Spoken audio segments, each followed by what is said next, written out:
on the headlines of the paper the other day. It had Georgie Best gets the boot or something. Then underneath, a little caption where that bomb disposal expert got blown up by a new form of weapon. That's just had a little, about ½ inch write-up. Those are the things that are beginning to get up our nose a bit, you know. I know people are getting sick and tired of hearing about it in England. I know my mother, for a kick-off, she's always saying, oh, Ireland again, I'm sick to the teeth. You turn the telly on, the news, it's Ireland, the papers, it's all Ireland. But it is happening, and it's the type of things that people over there should have their eyes open a bit more to.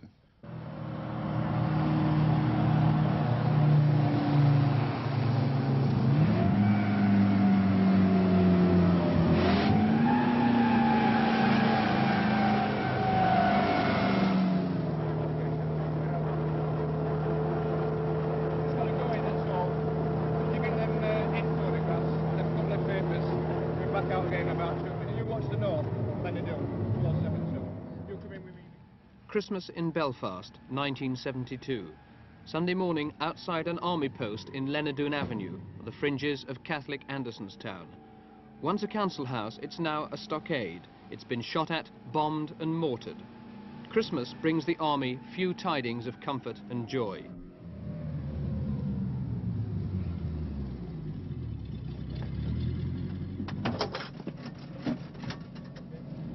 So far, 178 soldiers have died in Northern Ireland, more than died in Aden or Kenya or Cyprus.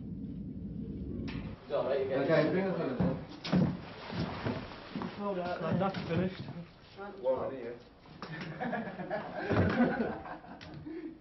The Lenardon post is manned 24 hours a day by a platoon of the Green Howards, some of them already veterans of previous campaigns in Belfast. There are not many signs of Christmas here. All that remind them of the festivities outside are a couple of chickens in the oven and a few cards standing on the television set. The war on the streets is closer. Once you get shot at, that's a war. It's a law of survival. They shoot at you, you shoot back. So that means it's warfare against you, and that's it. It's a different kind of warfare than what we're training for away from Belfast. That's conventional warfare. This is guerrilla warfare on their side. I mean, we're trained for it. It's definitely war. Do you think the army should be withdrawn? No. No, I wouldn't say so. Tony? If you withdrew the army after what's happened, I mean, all the soldiers we've lost, the ones who've been injured, more or less admitting defeat, I don't think the soldiers on the ground would like it. Because they want to get back at the IRA as much as the IRA want to get at us. They've done a lot to us and we've done a lot to them. If they did pull us out, I know about 2/3 of the squaddies on the ground would say, good luck to them, let them get it over with, and we'll come in after and mop it up. But I don't think it would be wise, on the account of the people that don't want trouble. You blokes are standing in the middle over here, and strictly speaking, you've got to be neutral. You can't take sides with either Protestants or Catholics. Is it really possible to do that? Tom? No, I don't think it is. I was leading a section last year what got blown up. Now, it's obvious, everyone knows, it's a common fact that the IRA are from the Republic, therefore they're Catholic, and they hang out in the Catholic ghettos. So, you go into a Protestant area, they give you tea, they give you cakes, they're friendly. You go into a Catholic area, they throw bottles, they throw stones, and they bang dustbin lids. They blow you up and they shoot at you. So it's only natural you're going to be biased. I'm biased. I am biased. I was blown up by Catholics. In fact, it was 2 women what set the bomb off. We know this for a fact. We don't know whether we could recognise them, but we definitely know it was 2 women. The women are as bad as the men. In fact, they're worse. How do you feel about Catholics now? I am a Catholic. And I don't like the Irish Catholics over here. Would you like to go home, Tom? Yes. You mean, would I go home if I had the chance? Well, if someone came up to me and said, there's a plane at the airport, there's your ticket, I'd burn his hand with friction. That's my personal feelings. But I've got a job to do. The army's needed here, so I follow my job. Is it difficult trying to match those 2 different feelings? Yeah, very difficult. I've got a wife at home. She doesn't want me to be here. I'd rather be with her. But my job says I come out here, so I follow it. You ever been tempted to buy yourself out? To get shut of this place? I've thought about it. This time, in fact, this tour. Last tour, no. This tour, yes. I've seriously thought about it. Will you? Doubtful. Look at this, a good I doubt it. example here. Give this a good example here. A Christmas card to one of the soldiers. I don't know his hope, but you must love him. wishing you a Merry Christmas, and I hope you get out of Ireland quickly. That's off his girl. Well, I think so. A lot of kisses on. And is that a typical kind of sentiment? That's typical. That's what people say. Get out of Ireland quickly. I'm wishing you a Merry Christmas.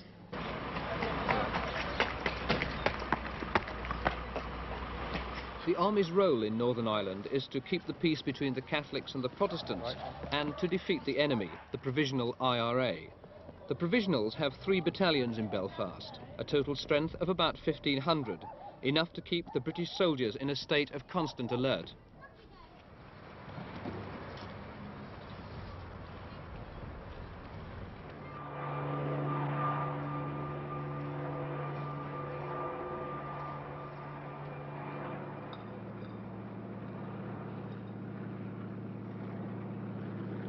About 300 gunmen do the shooting from the endless maze of streets and alleyways that crisscross the Catholic areas of the city. To the soldiers of the 1 Queen's Regiment, areas like this in New Lodge are enemy territory. Whiskey 13 Charlie, is it Whiskey 1?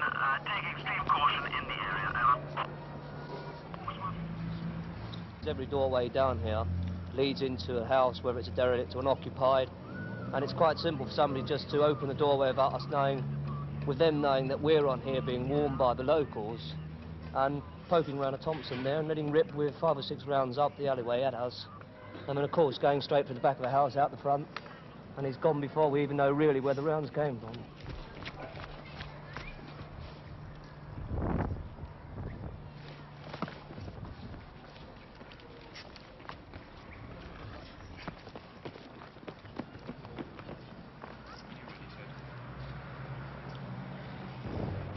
Keep covering down there. Everything is in his favour. He knows the local situation. He's got the people behind him. One for those that want to be with him, and those that who don't really want to, but are there because of fear. They'll open a doorway and let him through, and then deny any knowledge of it. And I think basically, if you were threatened, you'd do exactly the same. What do you feel like being on patrol like this? It's sort of one could call it a duck shoot, with us being the ducks occasionally. But otherwise, most of the locals there take us as parts of the local scenery now, but of course the gunman is still his one aim, is to get us before we can get him. Shortly before that patrol, 2 soldiers had been shot and wounded in the New Lodge area, both from this company of the Queen's Regiment. Do you think that people across the water understand what's going on over here? No, I don't really, especially now they brought in these rockets and mortars and that. They just don't realise what damage they can cause, you know. Just imagine 4 rockets coming into this camp, you know.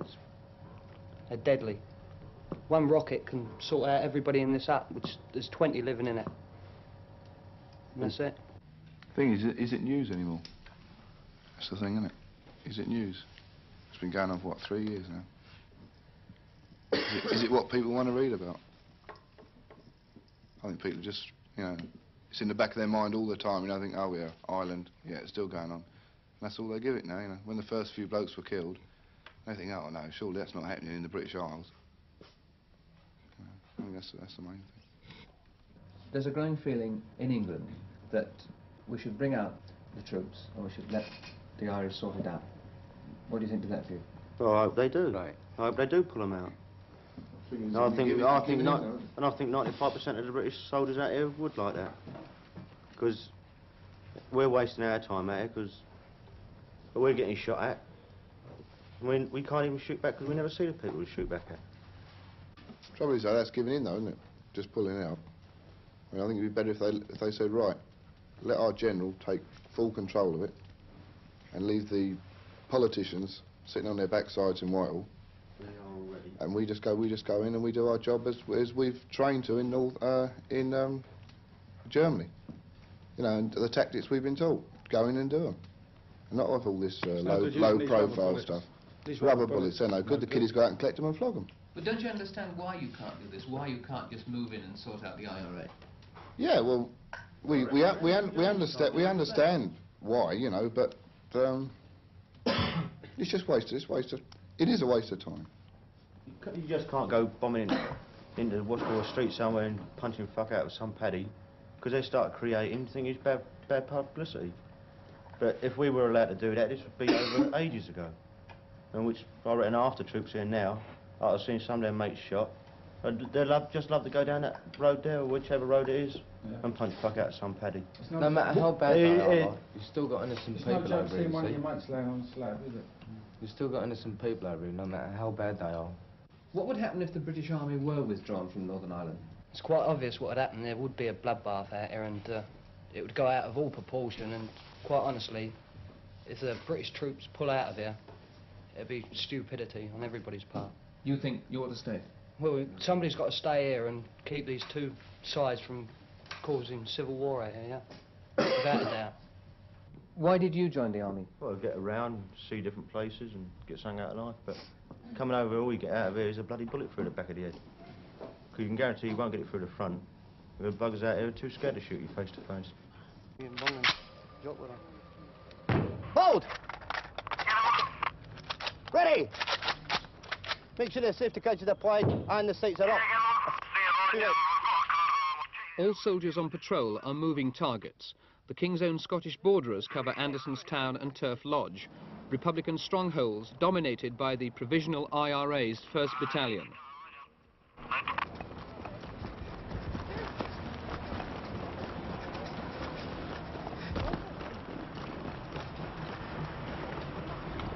Intelligence is vital in fighting urban guerrillas. The army needs to collect every scrap of information to distinguish the terrorist from the innocent civilian. Each patrol carries a book of photos of wanted men. Move on, around the corner. Go on.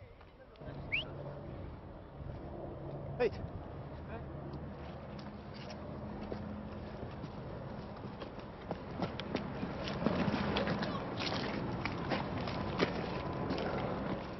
In an operation like this, everyone in the area is automatically a suspect. The innocent often suffer. Be on, Mike.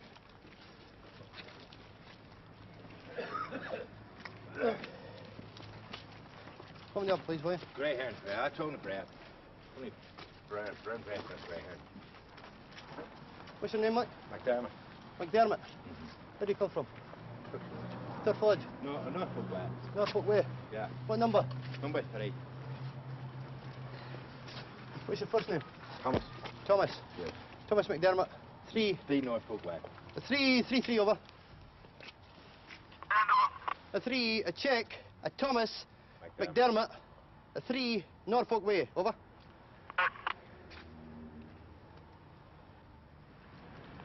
Keep your eye on that young kid there.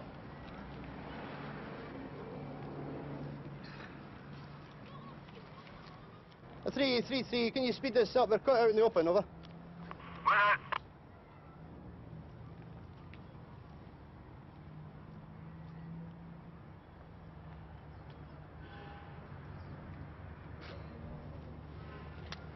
Where are you heading for, sir?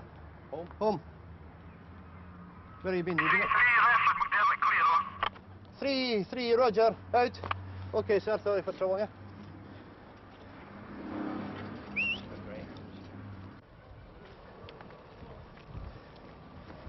Most spot checks carried out on these patrols are negative. They seldom produce results.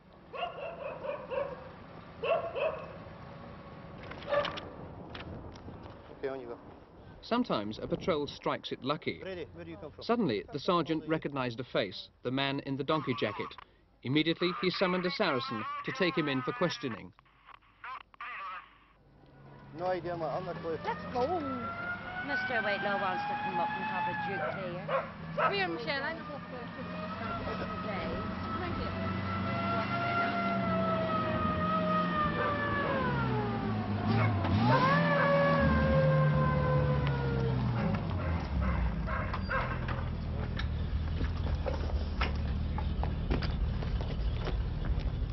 The suspect in the donkey jacket and his friend were taken back to headquarters to be checked out against the IRA list.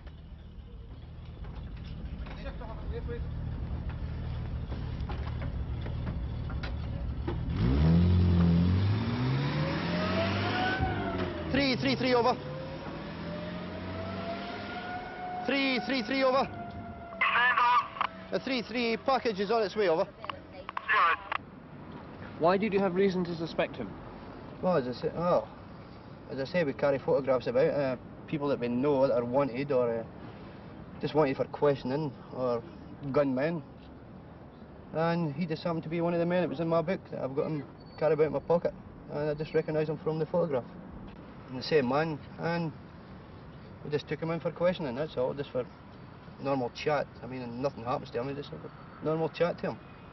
He'll probably be out in about 20 minutes. Are you aware that basically the army isn't wanted here? Yeah, we're aware of it, yeah, but I mean, but who am I to say, right, pull the army out? I mean, it's not my job to say that. I'm away here, I've been told to be here, and I get good money for being here, and that's it. I mean, not here in any biased situation. I mean, I'm not for the Catholics and I'm not for the Protestants. I'm just here to do a job, that's all. Go on. The army believed that the man the sergeant picked up was a company commander in the Provisional IRA's 1st Battalion. They handed him over to the police, who had enough evidence to detain him. But successes are rare and the frustrations mount, especially amongst the sergeants, traditionally the backbone of the British Army. If we relax for 1 second on the street, or one of us dead. 1 second we relax, one of us dead. And if we catch him, we've got to treat him nicely, put your hands up against the wall, search him, take him back. We've caught a gunman, there you are, you take him away. Take him away and he might get 5 years, something like that, that's all. And he may have killed 5 or 10 soldiers. And that's terrible. You start for a start. You can do a quick follow-up into the house, yes. But you've got to be able to back it up all the time. If you go into a house and you made a mistake, you're in trouble. You're in trouble. Anybody, if you make a mistake. The thing is, to say the population is with us, well, in turf lodge or not, I don't care what anybody says. If a gunman fires in turf lodge, he's off, and everybody helps him. The women, the children, the dogs, all the workmen in the streets and away. You help him to get away. Put your gun here, hide in that house, go and have a cup of tea. We come flying round and nobody there. Does innocent as anything. How are we supposed to find out? We're not actually fighting the way we're trained to fight. I mean, if we were fighting the way we were trained to fight, I reckon this would only last about a month, couple of months.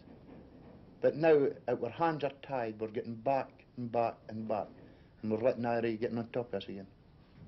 Which are not really. I mean, we're still the masterminds here, but to them, they think they've got us beat. Do people across the water, the rest of the UK, understand what's going on over here? No, I don't think they do. I mean, like you had Heath and all them over here visiting. He had about 100 bodyguards all around him. Now, if he would come out over here and come out in a patrol, just a normal patrol, but the same as the rest of what the actual soldier is doing over here, let him come out and find out what like it really is, just to walk around these streets. Have the fear, have your hair stand up in the back of your head when you're going through turf lodge and places like Ballymurphy and all that. Get him to actually come out here and do that. Not sit behind some desk and issue orders here and issue orders here and you can't do this and you can't do that. I mean, he's tied the army's hands down completely. But if he wasn't actually in our position, get him out there and do it, then I think he would change a lot of things, in my opinion. If an IRA man dies, he dies presumably fighting for Ireland. What does a British soldier die for? Well, in my opinion, he dies for nothing. He's not dying for his country. Now, if a British soldier gets killed, there's one killed yesterday, one of my friends. And what will happen is his body will be flown back, he'll have probably a military funeral. Fantastic, fantastic. That doesn't do his wife any good. An IRA man dies, he's a martyr for the rest of his life. They name streets after him. There's hundreds of people march to in the funeral procession. They're allowed to fire guns, tricolours, march with uniform on and everything. Nobody does a thing about it. Top IRA men come down, McStuffin came down, all these people, Meehan when they were free, and they get away with it. They fire a volley over the coffin, and nobody allowed to touch them. Leave them alone. They'll cause too much trouble if we arrest them. An IRA man dies, he's a hero. A soldier dies, it's an everyday happening. And that's it, basically. As a soldier, how would you personally deal with the IRA? I suppose equality for the people, I would say. Everybody's got to be equal, whereas they're not at the moment. And I mean, fighting war with war has got to achieve nothing, really. I mean, there's hundreds of people get killed, as up to now it has, for no reason at all. I mean, what have we died for? What did my pal die yesterday for? Nothing. Absolutely nothing. What's he gained out of it? What have we gained? I mean, if we get killed today, we've got nothing. What's your wife's got to do? Our family's nothing. You'll never beat the IRA with force or anything like that. It must be political, I think. It must be political. Is it possible to defeat the provisional IRA militarily? No, if by that you mean that a military solution is the solution to all the problems of Northern Ireland, the answer is certainly no, and always has been no. If, on the other hand, you mean can we reduce the capability of the provisional IRA to an extent where it cannot so seriously influence events, then the answer is yes, we can make a very valuable contribution, and we believe we have done so. Is it not very difficult, if not impossible, for the army to be policemen and soldiers at the same time? The short, very simplistic answer to that is yes, but of course there are all sorts of shades of grey in this. But they are not trained to do this job, and it is true to say that the fact that they operate under the rule of the common law does sometimes restrict them very severely. But I think they all realize, as we all do, that if the rule of common law was lifted and we were given unrestricted freedom, this might have caused a lot more bitterness and agony than has in fact occurred. The essence of urban guerrilla war is that the guerrilla has the support of the population. Doesn't the army, by virtue of the way it has to operate, automatically alienate the Catholic population? It's quite inevitable that if you are going to pursue a counter-terrorist campaign, you have to go in amongst the population which harbours the guerrilla and gives him sustenance. You cannot do this without causing hardship and a degree of bitterness. In this situation where the army is standing in the middle between the two communities, can the ordinary soldier on the street really stay neutral?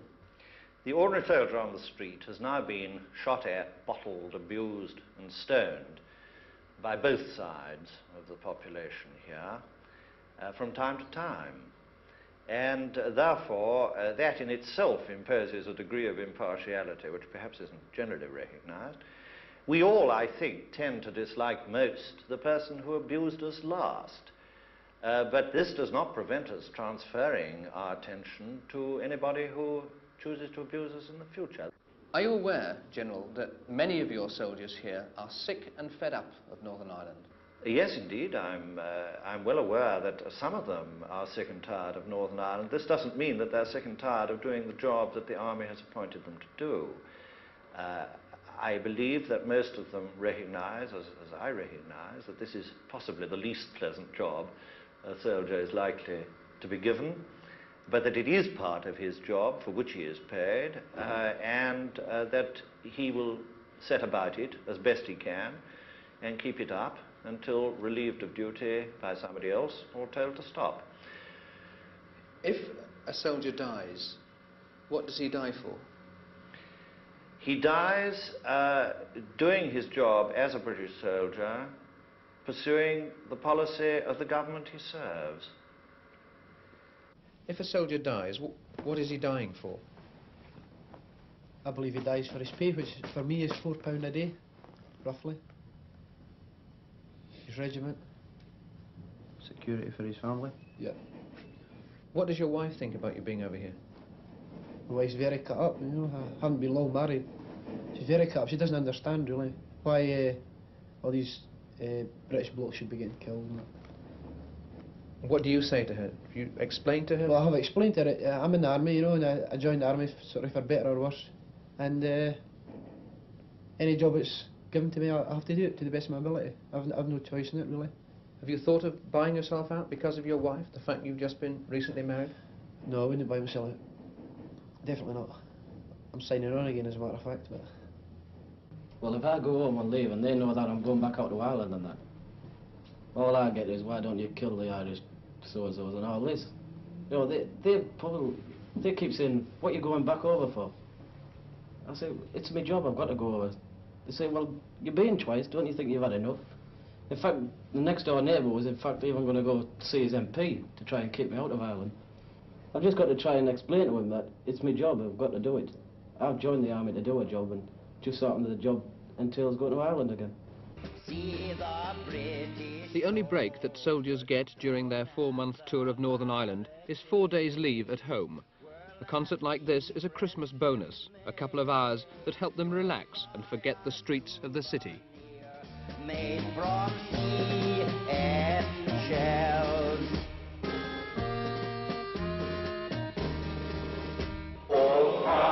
By Christmas last year, 48 soldiers had been killed. Now, 1 year later, the total is 178.